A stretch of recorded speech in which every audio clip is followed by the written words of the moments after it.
18 साल की जिया आज 3 साल बाद जुवेनाइल होम से रिहा हो रही थी। पर आखिर 3 साल पहले ऐसा हुआ क्या था? उस शाम जिया के पिता अपने कमरे में बैठे कुछ काम कर रहे थे कि तभी पापा। हाँ, तुझे मेरी बात एक बार में समझ नहीं आती है क्या? हाँ, मना किया है ना, ऐसे घटिया कपड़े मत पहना कर। पापा आप इतना गुस्सा क्यों करते हो? कपड़े ही तो है ना। जिया, मुझसे बहस मत कर, तू समझी ना? जितना कहा जाता है उतना कर। ये क्या कर रही है? यहां कर क्यों बैठ गई? आप मुझसे प्यार क्यों नहीं करते पापा? आपको मैं अच्छी नहीं लगती? जिया, मैं आखिरी बार बोल रहा हूं, जा यहां से, वरना। वरना? वरना क्या पापा? मारोगे मुझे जैसे मम्मी को मारते हो? जबान चलाएगी? हाँ, जबान चलाएगी। जा यहां से चुपचाप, और दोबारा ऐसे कपड़े पहने ना तो टांगे तोड़ के रख दूंगा, समझी? फिक्र मत करो पापा, आज के बाद आपको मैं ऐसे कपड़ों में कभी नहीं दिखूंगी, कभी नहीं।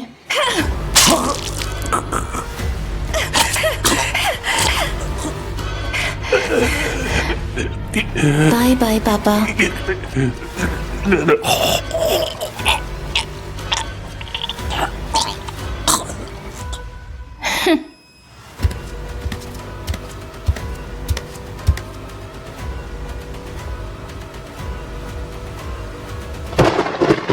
अभी जिया की माँ उसे जुवेनाइल होम से लेकर घर पहुंची थी कि हाँ, यहाँ गाड़ी क्यों रोक दी आपने?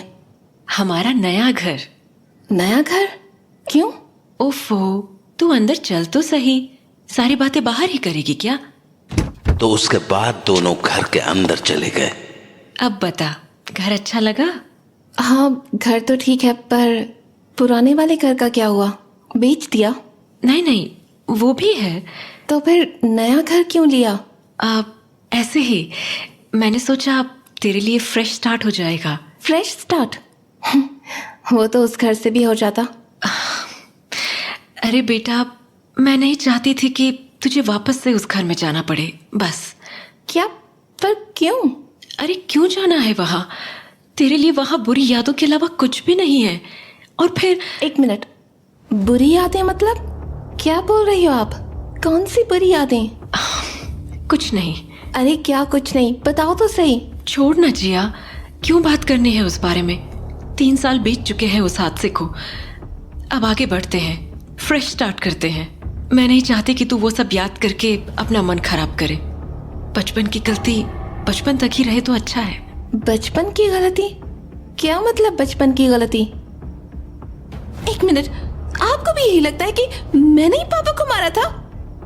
मम्मी यार, आप ऐसा कैसे सोच सकते हो? बेटा शांत हो जा, ठीक है? इस बारे में बात नहीं करते हैं, ओके? क्यों नहीं बात करनी? आप जवाब तो दो मुझे। आपको सही में लगता है कि मैंने पापा को मारा है? Oh God mummy, I can't believe this. आप ऐसा कैसे सोच सकते हो यार? जिया, मैंने बोला ना इस बारे में बात नहीं करते हैं अब। मम्मी यार, आप क्यों हो ऐसे? आप कभी मुझ पे बिलीव क्यों नहीं करते हो? कभी तो माना करो मेरी बात। एटलीस्ट मुझे ब्लेम करने से पहले ये तो सोच लो कि आपके पास कोई प्रूफ है भी कि नहीं। जिया बेटा, आप हमेशा ऐसे ही ऐसे करते आए हो। याद है वो दिन जिस दिन पापा ने मुझे कपड़ों के लिए डांटा था? जिया, तूने वो कपड़े फेंके या नहीं? कौन से कपड़े? क्या मतलब कौन से कपड़े? आज समझाया था ना तुझे वैसे कपड़े नहीं पहनने को। कौन से कपड़े पापा? अजीब बेशर्म है तू। ये क्या बदतमीजी है? मुझसे जबान कम लड़ाया कर, तू समझी ना? दोबारा मुझे वो कपड़े दिखने नहीं चाहिए, समझ आई बात? पापा क्या बोल रहे हैं मम्मी? कौन से कपड़े की बात कर रहे हैं वो? बस ना बेटा, क्यों बोलती है ऐसे? और अगर पापा को वैसे कपड़े नहीं पसंद तो मत पहना करना, बेकार में डांट खाती है। अरे पर बस जिया, बहस मत कर और खाना खा चल। उस दिन आपने मेरी एक बात नहीं सुनी, बस पापा ने जो कहा वो मान लिया। एक बार ये भी नहीं सोचा कि मैं तो खुद वैसे कपड़े पहनना पसंद नहीं करती। फिर भी आपने मुझ पे भरोसा नहीं किया। क्यों मम्मी? क्यों हो आप ऐसे? क्यों नहीं करते आप मुझ पे भरोसा? क्यों आप बार बार? बस जिया, बस कर दे अब। कब तक अपनी गलतियों को छुपाने के लिए दूसरों को ब्लेम करती रहेगी? क्या? ये आप क्या बोल रही हो मम्मी? ठीक बोल रही हूँ मैं। तुझे क्या लगता है सबसे समझदार तू ही है? मैं बेवकूफ हूँ और मेरी कोई दुश्मनी थोड़ी है तुझसे कि बिना बात के तुझे किसी भी चीज के लिए ब्लेम करने लगूंगी। मैंने खुद देखा था तुझे उन कपड़ों में। क्या क्या बोल रही हो आप? कब? अरे मैंने वैसे कपड़े पहने ही नहीं है तो फिर। देखा है मैंने जिया तुझे। उस दिन मैं बगीचे में थी, मैंने खिड़की से तुझे देखा था जब पापा तुझे उन कपड़ों के लिए डांट रहे थे। इसलिए मुझे ये मत बोल कि मैं बिना प्रूफ के तुझे ब्लेम करती हूँ। मैंने उस रात भी अपनी आंखों से तुझे तेरे पापा की बॉडी के पास देखा था, उसी पेन को पकड़े हुए जिससे तूने उन्हें। मम्मी आप ये क्या बोल रही हो? प्लीज ऐसे मत बोलो, प्लीज मेरी बात मानो, मैंने कुछ नहीं किया था। बेटा बस कर दे अब, कब तक ऐसे बोलती रहेगी? मान लेना कि हो गई थी गलती, कुछ चला थोड़ी ना जाएगा तेरा। अरे क्यों मान लूं मैं, जब मैंने कुछ किया ही नहीं तो? आपको पता भी है उस रात की एक भी मेमोरी नहीं है मेरे पास, सब ब्लैंक है। ऐसा होना नॉर्मल है क्या? आपको नहीं लगता कि ये सब अजीब है? बेटा ये बातें हमने पहले भी की हैं। तेरी सारी रिपोर्ट्स नॉर्मल हैं। एक भी डॉक्टर ने ये नहीं कहा कि। मम्मी बात डॉक्टर्स या बीमारी की नहीं है, उस घर में कुछ तो अजीब है। आप ही सोचो ना, मुझे उस रात की एक भी चीज कैसे याद नहीं है? बेटा मेरी बात सुन, पहले शांत हो जा। नहीं होना यार शांत मुझे। आपको पता भी है मुझे कैसा लगता है? पिछले 3 साल से लोग मुझे मर्डरर की तरह देख रहे हैं, आप भी, जबकि मैंने कुछ किया ही नहीं है। जिया बेटा, मैंने सोचा था आप मेरी बात समझोगे, पर आप भी नहीं समझ रहे। जिया बेटा मेरी बात तो सुन। नहीं सुननी है मुझे आपकी भी कोई बात, मैं जा रही हूँ। अरे कहाँ जा रही है? अपने सवालों का जवाब ढूंढने, क्योंकि मैं ऐसे मर्डरर बनके नहीं जीना चाहती। लेकिन जिया बेटा। जिया नहीं रुकी और सीधी अपने पुराने घर पहुंच गई। जिया जानती थी कि उसे अपने सारे सवालों के जवाब इसी घर में मिलने वाले थे, इसीलिए वो पूरी रात अपने लैपटॉप पर कुछ रिसर्च करती रही और फिर उसे अचानक एक रास्ता मिला। ब्लैकआउट्स सुपरनैचुरल एलिमेंट्स की वजह से भी हो सकते हैं। मतलब इस घर में कोई सुपरनैचुरल प्रेजेंस है, पर पता कैसे चलेगा?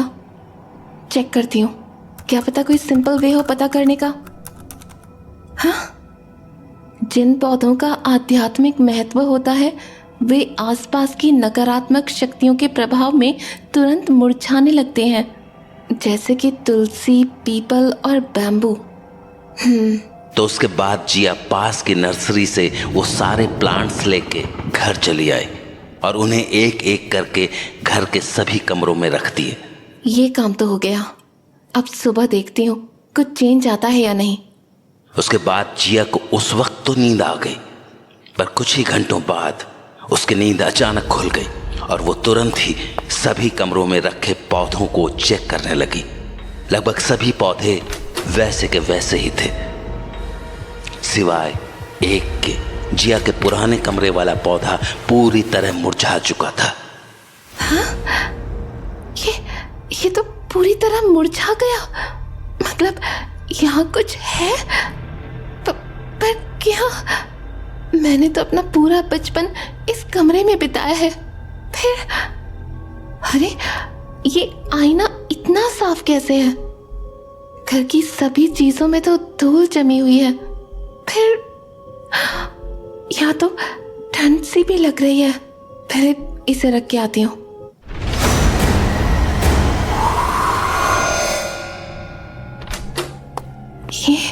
ये आईना ऐसे धुंधला कैसे हो गया?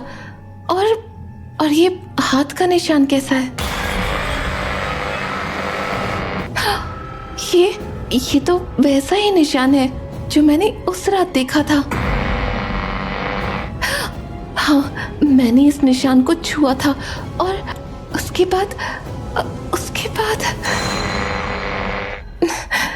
बाद का मुझे कुछ याद क्यों नहीं? क्या मतलब हो सकता है इसका? क्या है ये निशान?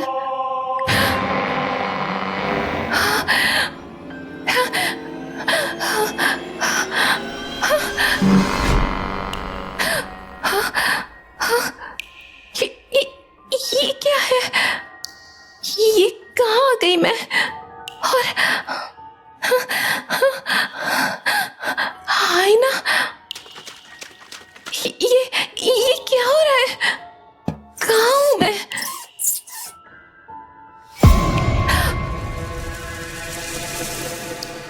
हाय जिया, पहचाना? ये क्या हो रहा है? और मैं यहाँ कैसे आ गई? कौन है तुम? मैं वही हूँ जिया, जिसने तुम्हारी सबसे बड़ी प्रॉब्लम दूर की थी। प्रॉब्लम? कैसी प्रॉब्लम? क्या बोल रही हो तुम?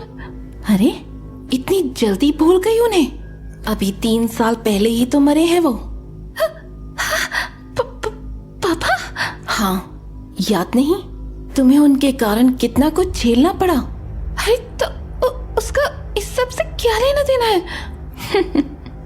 तुम हमेशा से ही भोली थी जिया, इसीलिए तुम्हारे हिस्से का काम मुझे करना पड़ा। हाँ? काम? कौन सा काम? क्या मतलब है तुम्हारा? बताती हूँ। हालांकि ये बातें तुम्हें याद नहीं रहेंगी, पर कोई बात नहीं। अपनी दुनिया में ना सही, कम से कम मेरी दुनिया में तो तुम्हें सच जानने का पूरा हक है। सच? क्या सच? क्या बोल रही हो तुम? तुम आज इस घर में यही पता लगाने आई थी ना कि तुम्हारे पापा की मौत वाली रात को आखिर हुआ क्या था? हाँ? तुम्हें कैसे पता? बातें नहीं, बस सुनो। बार बार ये मौका नहीं मिलेगा। तुम आज रात ये भी पता करने की कोशिश कर रही थी ना कि आखिर तुम्हें उस रात का कुछ याद क्यों नहीं है? हाँ, पर तुम्हारे इन सारे सवालों के जवाब मैं हूँ जिया। हाँ? मतलब? जब तुमने आईने पे हाथ का निशान देखा तो तुम्हें याद आया होगा कि तुमने ऐसा निशान पहले भी देखा था, है ना? हाँ, पापा की डेथ वाले दिन उस दिन भी यही हुआ था जिया। तुम्हें उस दिन का कुछ इसलिए याद नहीं है क्योंकि तुम उस दिन अपनी दुनिया में थी ही नहीं, जैसे आज नहीं हो। हाँ? मतलब पापा को मैंने मारा था, इसलिए तुम्हें उस रात का बस इतना याद है कि तुमने आईने में एक हाथ का निशान दिखा था और अगले ही पल तुम्हारे कपड़े बदल गए थे और तुमने हाथों में एक पेन पकड़ रखा था, वही पेन जिससे मैंने तुम्हारे पापा की जान ली थी। नहीं, मतलब वो सब कुछ तुम कर रही थी? पापा ने जब मुझे अजीब कपड़े पहनने के लिए डांटा था तो वो भी मैं ही थी। मैं जानती हूँ तुम्हें मुझ पे गुस्सा आ रहा होगा क्योंकि मेरे कारण तुम्हें 3 साल जेल में बिताने पड़े, पर देखो ना, सब ठीक भी तो हो गया ना? नहीं, जान छूट गई ना तुम्हारी उस घटिया इंसान से। बस करो। मर गया ना वो? प्लीज बस करो और कुछ मत बोलो। हाँ, मेरे और पापा की अच्छे से नहीं बनती थी और मैं हमेशा उनसे चिढ़ती थी क्योंकि वो मम्मी को बहुत हर्ट करते थे, पर इसका ये मतलब थोड़ी ना था कि मैं उन्हें मार डालना चाहती थी। क्योंकि ऐसी बहुत सी बातें हैं जिया जिन्हें तुम जानती नहीं हो, ऐसी बातें जिन्हें जानने के बाद तुम्हें विश्वास भी नहीं होगा कि लोग किस हद तक गिर सकते हैं। हाँ? क्या मतलब? कौन सी बातें? बताने को तो मैं तुम्हें सब कुछ बता दूं, पर उससे कोई फायदा नहीं होगा क्योंकि जैसे ही तुम वापस अपने शरीर में आओगी तुम सब भूल जाओगी। इसलिए मुझे अब दूसरा तरीका अपनाना पड़ेगा। तरीका? क्या तरीका? क्या करने वाली हो तुम? वही जो उस रात नहीं कर पाई थी, पर आज 3 साल बाद मुझे वो काम फिर से करने का मौका मिला है। क्या करोगी तुम? हाँ, क्या करने वाली हो तुम?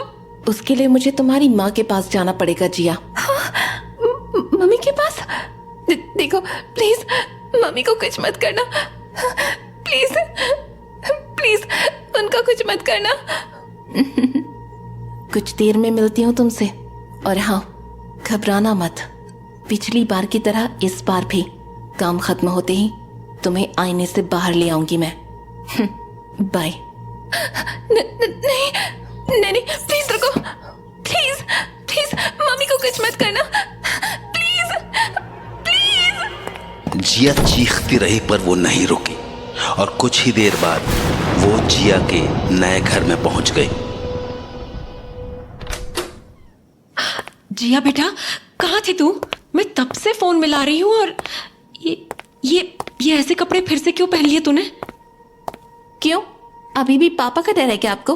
पापा तो अब जिंदा भी नहीं है, फिर क्यों रोक रही हो मुझे?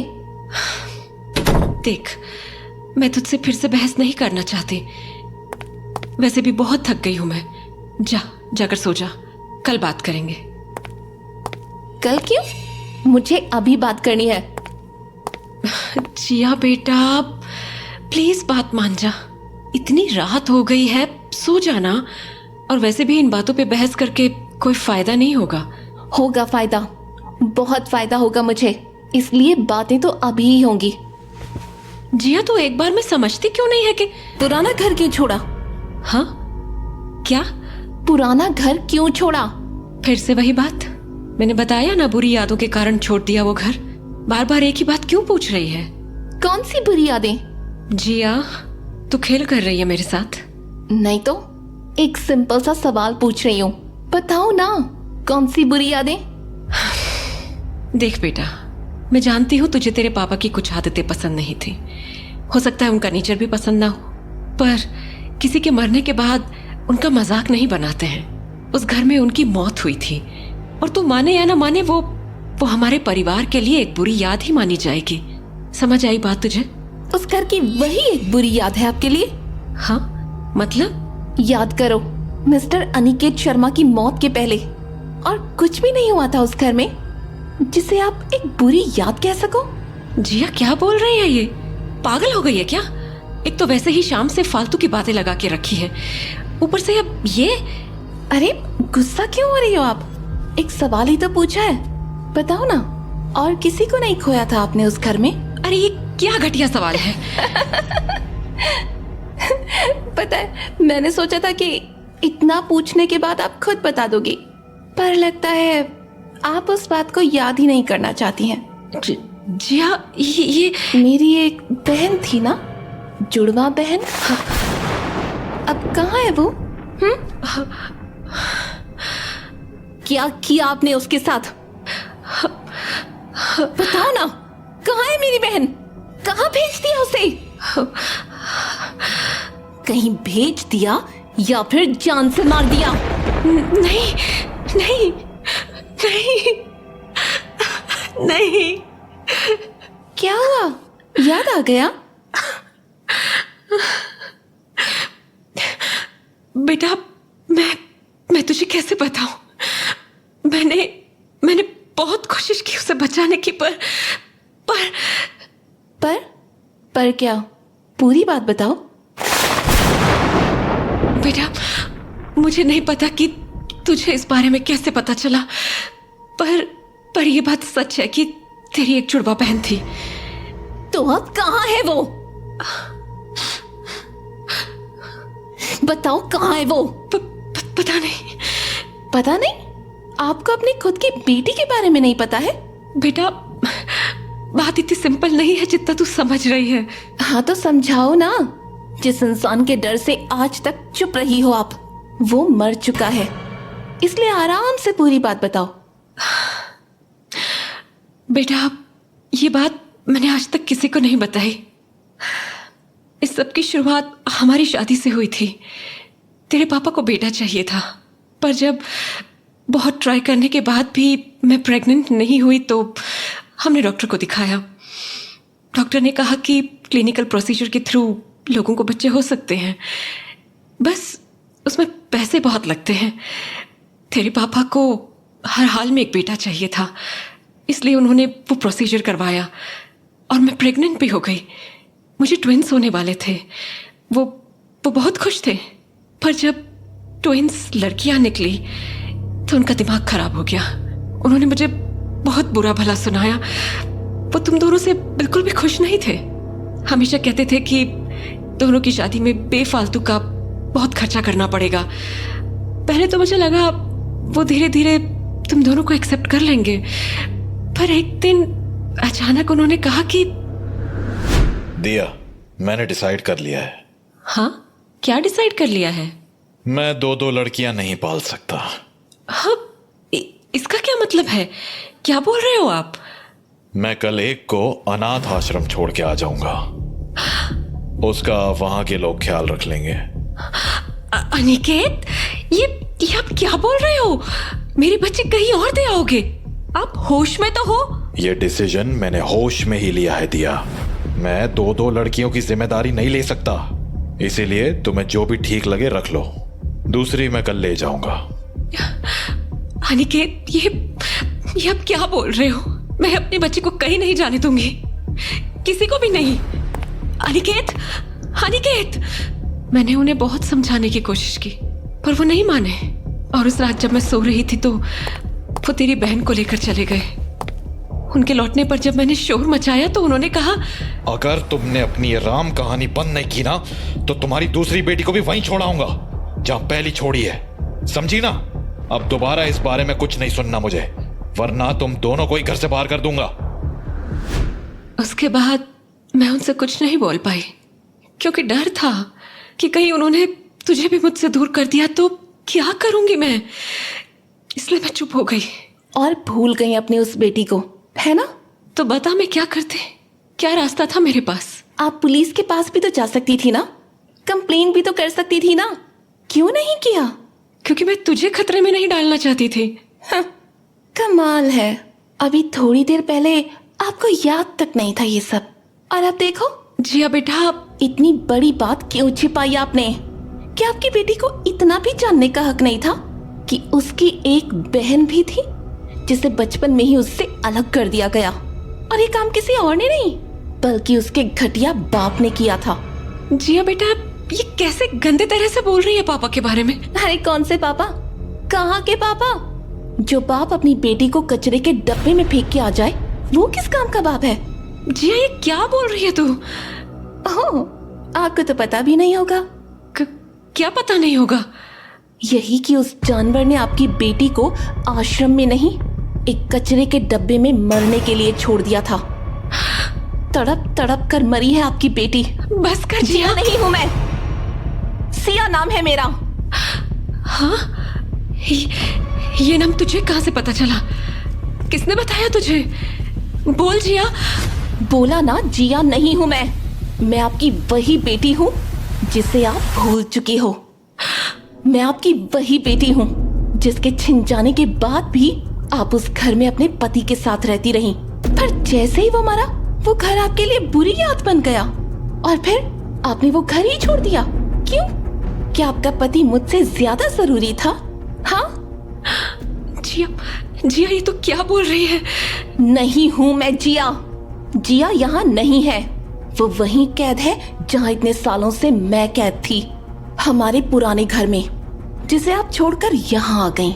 हाँ, लेकिन ये कैसे हो सकता है? तुम सिया कैसे? चलो मेरे साथ, आपको आपके सारे सवालों के जवाब उसी घर में मिलेंगे। तो उसके बाद वो दोनों अपने पुराने घर चले आए, जहां आईने के अंदर दिया को अपनी बेटी जिया दिखी। जिया बेटा। मम्मी, मुझे निकालो यहाँ से, प्लीज। देख लिया, हो गया यकीन। घबराओ मत, जिया को मैं कुछ नहीं करूंगी। मैं आपके पति जैसी हैवान नहीं हूँ। वो थोड़ी देर में बाहर आ जाएगी, पर उससे पहले मुझे आपको कुछ बातें बतानी हैं। बातें? आपके पति मिस्टर अनिकेत शर्मा का खून जिया ने नहीं, मैंने किया था। कैसे किया था ये तो आपको समझ आ ही गया होगा। खैर, जरूरी बात वो नहीं है, जरूरी ये है कि मैंने जो भी किया वो अपनी बहन के लिए किया, क्योंकि मैं नहीं चाहती थी कि वो आदमी उसे पूरी जिंदगी टॉर्चर करता रहे, और आप हमेशा की तरह बस मुंह बंद करके तमाशा देखती रहो।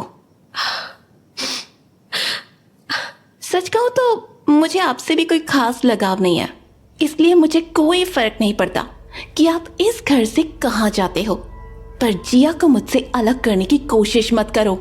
इसलिए अच्छा होगा कि जिया इस घर में वापस लौट आए। और हाँ, जब जिया आईने से बाहर आए तो ये आपकी जिम्मेदारी होगी कि उसे सब कुछ सच सच बता दो, क्योंकि अगर आपने उसे सब कुछ नहीं बताया तो मेरे पास और भी तरीके हैं, समझी आप?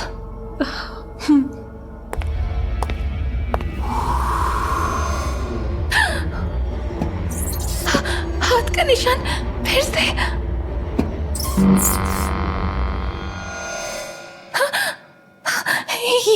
ये क्या हुआ अभी? मम्मी, आप यहाँ क्या कर रहे हो? जिया बेटा, मम्मी, मैंने बोला था ना इस घर में कुछ है। मैं सही थी मम्मी, मैंने अभी जस्ट यहाँ एक हाथ का निशान देखा था और फिर पता नहीं क्या हुआ।